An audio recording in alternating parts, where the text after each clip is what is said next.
Okay students, let us सी।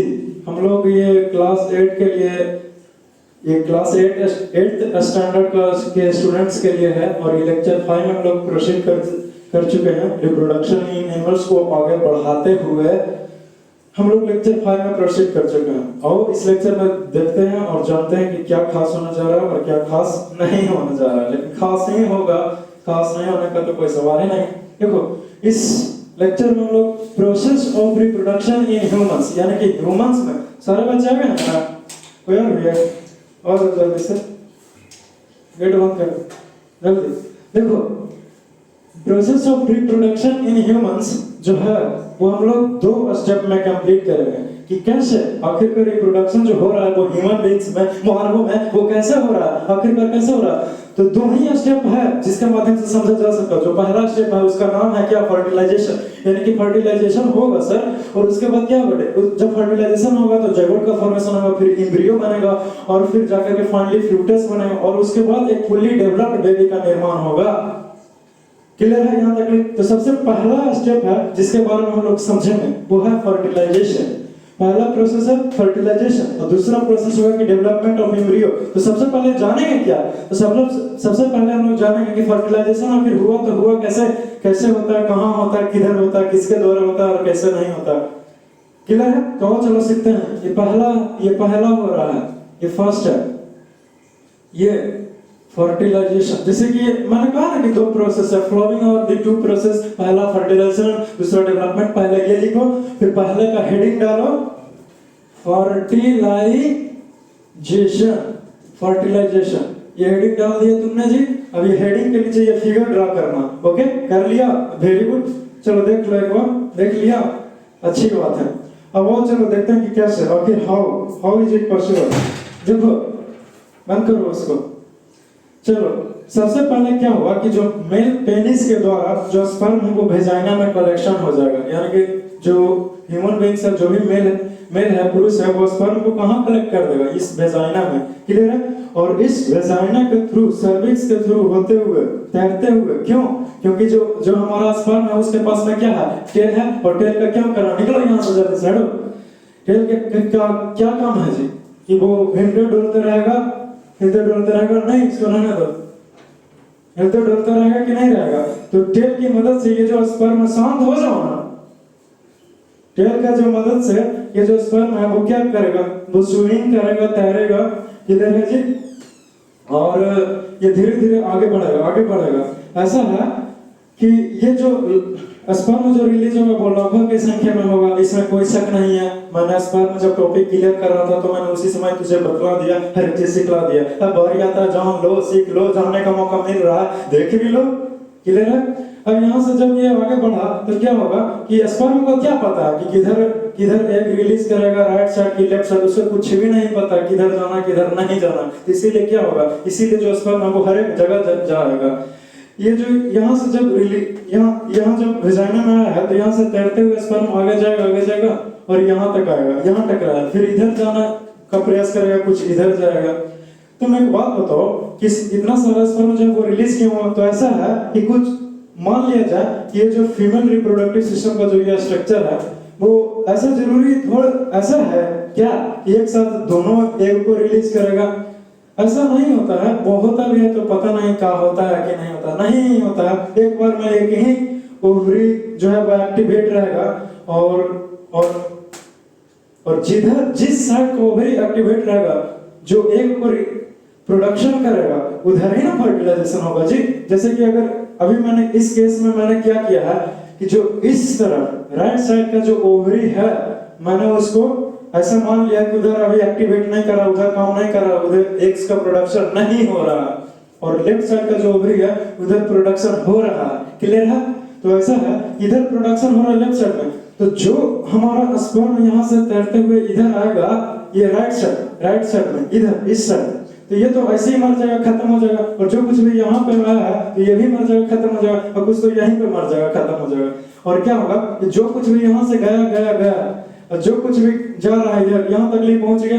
अब ये oviduct या फिर फॉलोपियन ट्यूब के होते हुए इस पूरे स्ट्रक्चर से गुजरते हुए यहाँ पे आया, और शायद उसी समय अगर ओवरी में से भी अगर एग का प्रोडक्शन हो रहा तभी वहां पे फर्टिलाइजेशन होगा, अदरवाइज नहीं होगा। ये जो स्पर्म है वो हमारा किधर भी चला जाए कोई फर्क नहीं पड़ेगा। लेकिन मैंने ऐसा मान लिया ना कि ये जो लेफ्ट साइड का जो ओवरी है फीमेल रिप्रोडक्टिव सिस्टम का जो वो एक्टिवेट है, इसीलिए यहाँ पे एग का प्रोडक्शन होगा। और होगा क्या कि जब यहाँ पे एग भी रिलीज कर दिया जाएगा इस ओवरी के द्वारा, जो एक फनल शेप स्ट्रक्चर आता है उसके द्वारा कलेक्ट कर लिया जाएगा इस एग को और यहाँ तक आ जाएगा। अब ऐसा है यहाँ से स्पर्म आएगा और एंट्री मारेगा, इसका जो एग का जो जेली कोट है वो एंट्री दे देगा। क्यों? क्योंकि जो ये जेली कोट है वो आएगा अपना स्पर्म को छीनेगा कि अरे ये तो मेरे जैसा ही नहीं, इसको देना चाहिए एंट्री, इसीलिए ये अपना जेली कोट हटाएगा और स्पर्म जो है वो एंट्री लेगा कहाँ? एग में। और फिर जो है वो फर्टिलाइजेशन की क्रिया हो गई। सर ये फर्टिलाइजेशन आखिर होता क्या? तो ऐसा है कि the fusion of male and female gametes to form the process in which the fusion of male and female gametes is takes place to form a fertilized egg या फिर zygote, this is called fertilization। तो इसी process का तो नाम है fertilisation. ये concept clear होता है। तो ऐसा है कि फर्टिलाइजेशन हो गया, यानी कि फर्टिलाइजेशन कंप्लीट हो गया। तो जैसे ही फर्टिलाइजेशन कंप्लीट होगा तो क्या होगा? एक जाइगोट का फॉर्मेशन होगा। यानी कि जो ये फॉर्म क्या है, तो ये क्या है सर? यही तो हमारा जाइगोट है जी, यही तो जाइगोट है, फर्टिलाइज्ड एग। जाइगोट क्या है? तो zygote is a fertilised egg. Zygote क्या है? तो एक सिंगल सेल है, यानी कि एक सिंगल सेल है, मल्टी सेल नहीं है इसके पास, एक ही सेल का ये बना हुआ जाइगोट है। ये क्लियर हो? तो ये आपका फर्टिलाइजेशन का पूरा प्रोसेस क्लियर होता है स्टूडेंट, कि कैसे हुआ, कहां हुआ। और कुछ जरा सा रिकास्ट हो रहा होगा तो तुरंत मेरे कमेंट बॉक्स में लिख करके भेज दे सकता है, या फिर नहीं दिक्कत हो रहा तो भी बोल देना कि कोई दिक्कत नहीं है सर, लिखते ही नहीं हो यार, खैर नहीं बस। तो यहाँ तक नहीं हो गया, अब कोई दिक्कत नहीं ना। ये जो क्या है वो soft and thick lining of uterus है। ये जो स्ट्रक्चर देख रहे हो वो यूटेरस, ये जो है वो यूटेरस है। तो इसमें आएगा कुछ इधर जाएगा स्पर्म, कुछ इधर जाएगा स्पर्म। और ये जो तुम देख पा रहे हो वो इसका जो वॉल है, वॉल ऑफ द यूटेरस कर सकते हो, यानी कि यूटेरस का दीवार है जो कि कई मसल्स, कई layer of the muscles, 3 layer से मेनली बना हुआ रहता है। कुछ बहुत ज्यादा सॉफ्ट, ये जो है वो सॉफ्ट रहता है। इसको जो आगे वाला है वो कुछ और सॉफ्ट नहीं, उससे थोड़ा कम रहेगा। और फिर आगे वाला है वो थोड़ा सा हार्ड रहेगा। क्लियर होता है स्टूडेंट? तो फर्टिलाइजेशन का जो प्रोसेस है वो आपका कंप्लीट हो गया। मैं लिखा दूं जरा सा कि फर्टिलाइजेशन होता क्या है ना जी? तो जरा सा लिख ही लो डिफिनेशन। मार्कर ही लगता सो गया, कोई बात नहीं, नो प्रॉब्लम, ये कोई बहुत बड़ा इश्यू नहीं है। चलो देखो इधर,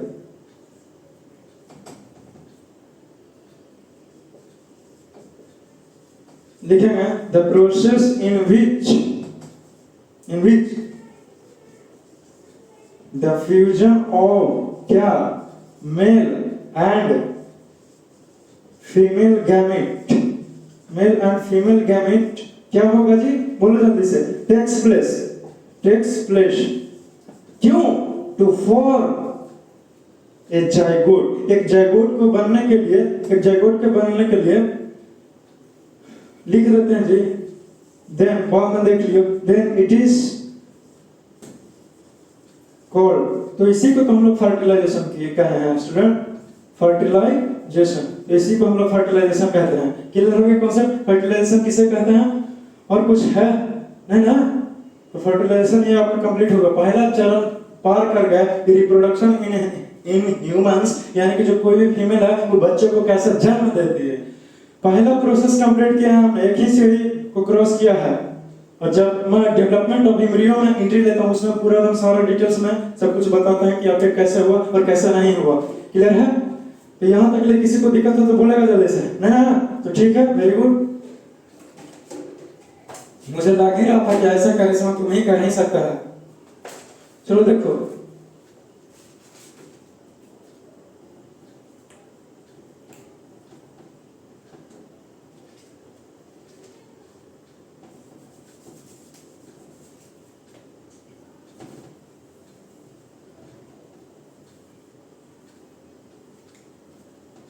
ये तो ठीक ही था जी, ये भी तो ठीक ही है, इसको हटाओ।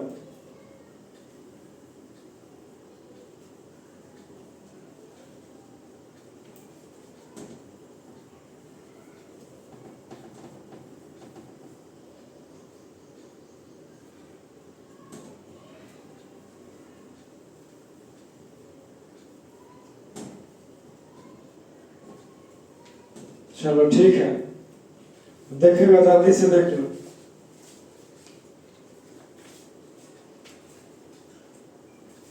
अब क्या होगा, यहाँ पे क्या बना था बोलो जल्दी से। एक जयगोट बना था जी यहाँ पे, यही ना जयगोट था, जयगोट यहाँ पे बन गया। अब क्या होगा,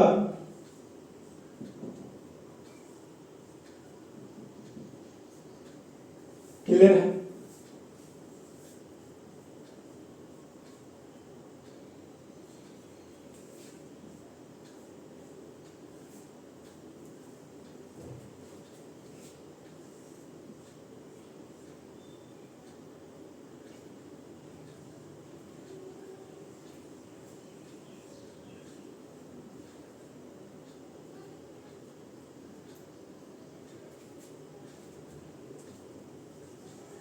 यूटेरस हो जाएगा और ये जो है वो ओविडक्ट हो ही रहेगा।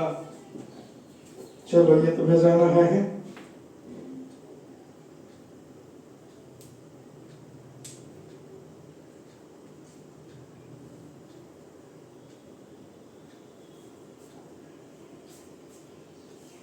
एक मिनट जी,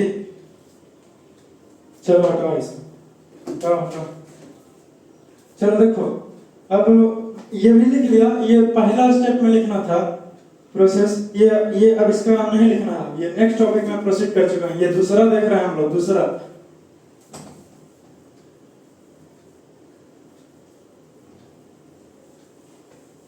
तो इसका भी क्या काम है, इसको भी मैं मिटा दूं। अभी फर्टिलाइजेशन ना रहेगा, क्योंकि फर्टिलाइजेशन होना था जो तो हो ही गया।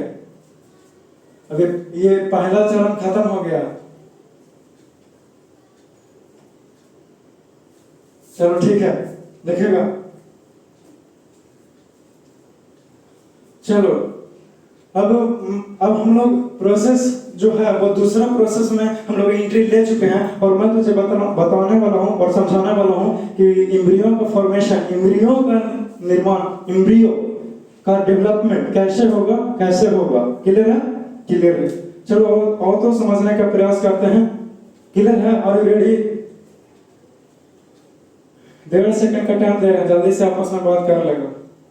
चलो ठीक है, खत्म हो गया। अब देखो, अब होगा क्या कि जो यहाँ तक जयगोट का तो फॉर्मेशन कर लिया था, इसमें तो कोई दिक्कत नहीं होगा जी। अब जैसे कि फर्टिलाइजेशन हमने देखा ना, जयगोट का फॉर्मेशन हुआ था, तो जयगोट का आगे का प्रक्रिया को जानने का प्रयास करते हैं कि आखिर कैसे एक बच्चा जन्म देती है कोई भी महिला। क्लियर है? अब ऐसा है कि ये जो जयगोट बना है, क्या बना है जी, ये जो जाइगोट बना है, ये जाइगोट जो है वो डिवाइड होते चला जाएगा कंटिन्यूअसली, एक बॉल लाइक स्ट्रक्चर बनाएगा जिसमें एक 100 ऑफ सेल्स रहेंगे। 100 सेल्स का एक बॉल बनता है धीरे धीरे। जैसे ये कैसे, अभी 2 ही सेल बना, ये फिर 4 हो गया, और फिर ये 1 2 3 4 5 6 और ये 6 बन गया। उसी प्रकार से 100 ऑफ सेल्स बन जाएगा यहाँ आते आते। क्लियर है? क्लियर है? अब जब यहाँ पे आ जाएगा तो होगा क्या, ये धीरे धीरे अभी एम्ब्रियो नहीं हुआ, अभी जो वो महिला को हम लोग प्रेग्नेंट का नाम नहीं दे सकते, फर्टिलाइजेशन होने तक भी हम लोग प्रेग्नेंट का नाम नहीं दे सकते। कब? जब तक कि ये एम्ब्रियो का निर्माण हुआ है, एम्ब्रियो का सही तरीके से इस soft and thick lining of the uterus में इम्प्लांटेशन न हो जाए।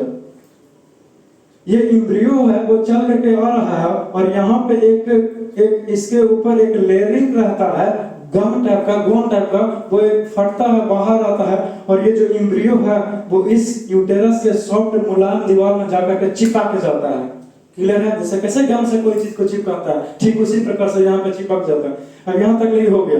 अब देखो ऐसा है कि ये जो एम्ब्रियो का इस soft thick lining of the uterus में चिपकना ही इम्प्लांटेशन कहलाता है। The process in which embryo gets embedded with the thick and soft lining of the uterus wall is called implantation। इसी को हम लोग क्या कहेंगे, बोलो जल्दी से, इम्प्लांटेशन कहेंगे। ये क्लियर होता है?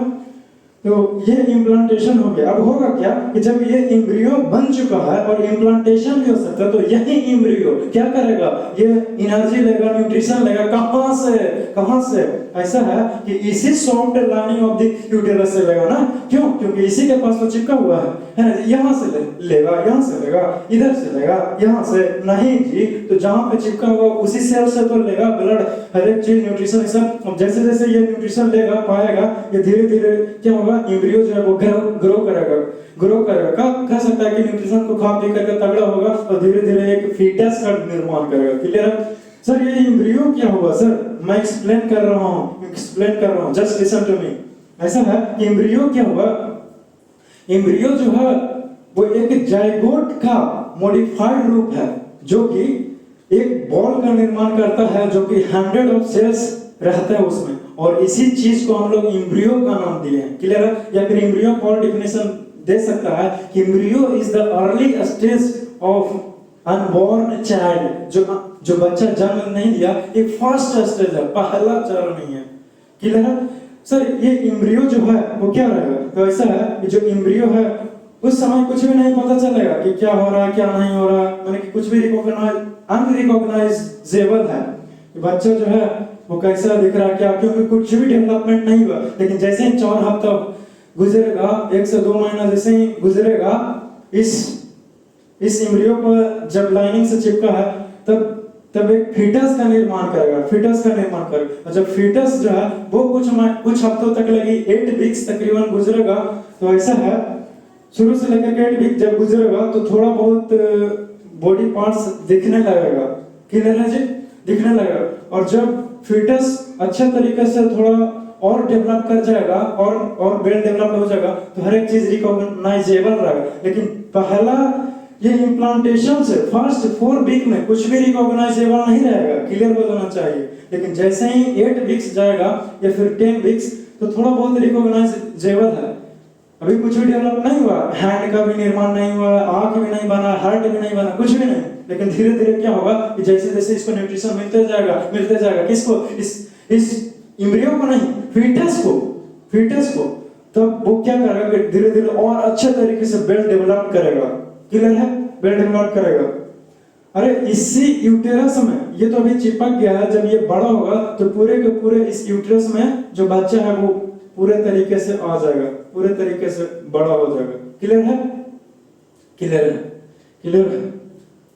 तो यही कुछ प्रोसेस था जो ह्यूमन बीइंग्स जो है वो आखिर क्या क्या प्रक्रिया चला कि एक बच्चा जो है एक निर्माण हो गया। क्लियर है? हम लोग भी इसी प्रकार से ही जन्म लिए हैं, इस संसार में आए हैं। तो आए हो तो कुछ ना कुछ देकर कहीं जाओ। अरे क्या बच्चा देकर के जाना कह रहा था? अरे नहीं जी, कुछ तो नॉलेज देकर के जाओ। क्लियर है। इसीलिए लाइफ इज प्रीशियस एंड इसे वेस्ट नहीं करना चाहिए किसी के लिए। समझ गए ना? तो ये आपका यहाँ तक का सफर में आई होप कि आपने एंजॉय किया होगा। क्या लिखा है? लिखाने लायक कुछ चीजें रहे तब ना। क्या लिखा हूँ बताओ? इम्प्लांटेशन लिखा है। इम्प्लांटेशन, चलो देख लो यहाँ पे लिखा देता है इम्प्लांटेशन कह रहा है, कोई दिक्कत नहीं, लिख दो ना जी। The process in which embryo gets embedded with the thick lining wall of the uterus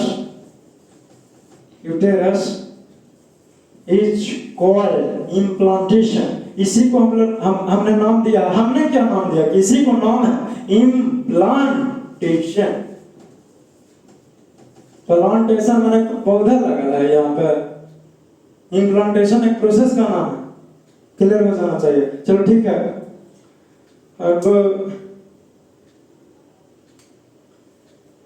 embryo कभी लिखा है, और जो चीज देख लो, एम्ब्रियो बोल रहा है, लिख देते हैं।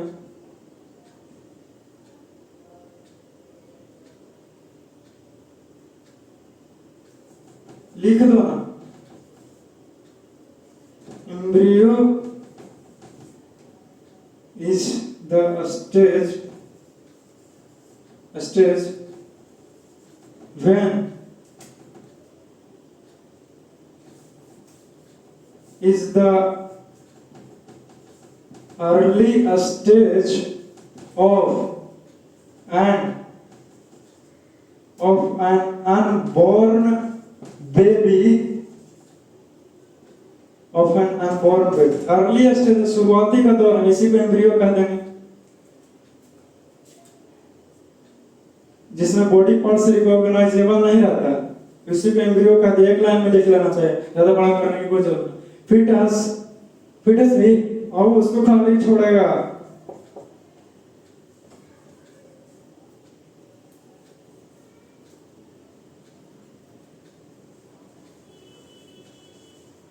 Fetus is the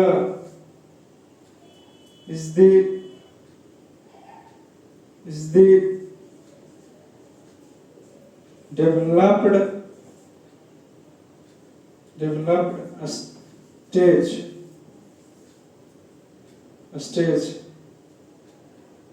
stage of an unborn baby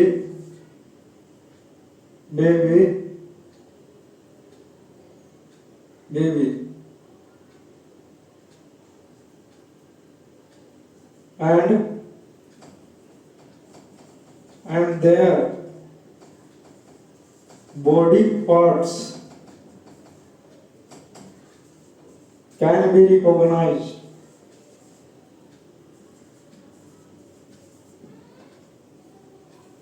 ये एक डेवलपमेंट स्टेज है ऑफ एन अनबॉर्न बेबी, जिसमें बॉडी पार्ट्स जो है उसको रिकॉग्नाइज कर सकते हैं थोड़ा बहुत, अच्छे तरीके से नहीं, थोड़ा बहुत। लेकिन जैसे जैसे ये फीटस कब कहलाएगा? 8 वीक्स के बाद का जो बच्चा है वो पेट में रहेगा, जब तक लेकिन उसका जन्म ना हो जाए तब तक हम उसको फीटस ही कहेंगे स्टूडेंट। क्लियर हो? और जो बच्चा फुल्ली तरीके से 9 मंथ्स लेता है, टोटल 38 वीक्स है शायद, 38 सप्ताह और तकरीबन 9 महीने इस यूटेरस में माँ अपने बच्चों को पालती है, रखती है।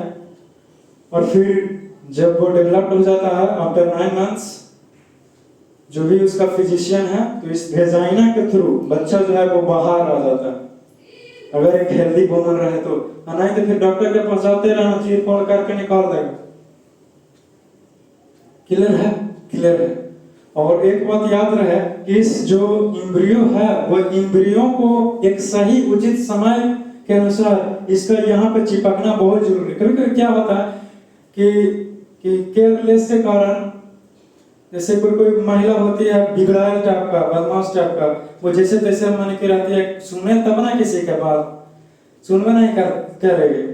तो ऐसा है, उसी का यही हाल होवे करता है कि जो यहाँ पे जो चिपकना चाहिए था इस एम्ब्रियो को यहाँ पे, तो ये चिपक जाएगा यहीं पे, इधर ही इसका जो है ऊपर का लेयर फट जाएगा और इधर ही चिपक जाएगा, तो बहुत ज्यादा दिक्कत होता है। इसीलिए उसका डॉक्टर जो है वो ऑपरेशन करता है, फिर उसको सही जगह किया जाता है, या फिर जो भी तरीका हो। अब हम तो है ना भाई, वहां तक ले सर्जन तो है नहीं। क्लियर है? क्लियर है। इसीलिए इसको भी सही जगह पर होना, उचित जगह पर होना बहुत जरूरी है। खैर कोई बात नहीं, नहीं जानते तो अभी से भी जाने, कुछ बिगड़ा नहीं है। तो ठीक है, आज के लेक्चर में यहीं तक रखता हूँ, फिर से मिलते हैं नेक्स्ट लेक्चर में। तब तक के लिए हंसते रहिए, बने रहिए, जुड़े रहिए।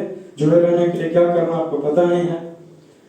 हमारे चैनल का नाम है अयोध्या प्ले क्लब, उसे सब्सक्राइब करना है, और अगर अच्छा लगा हो तो लाइक करना है, और कमेंट जरूर कीजिएगा कि आप लोग कहाँ से हैं, ताकि मुझे पता चल सके। क्लियर है? और अपने फ्रेंड सर्किल में भी शेयर कर देना, उसे भी पता चलना चाहिए। ठीक है, तो फिर निकलते हैं, मिलते हैं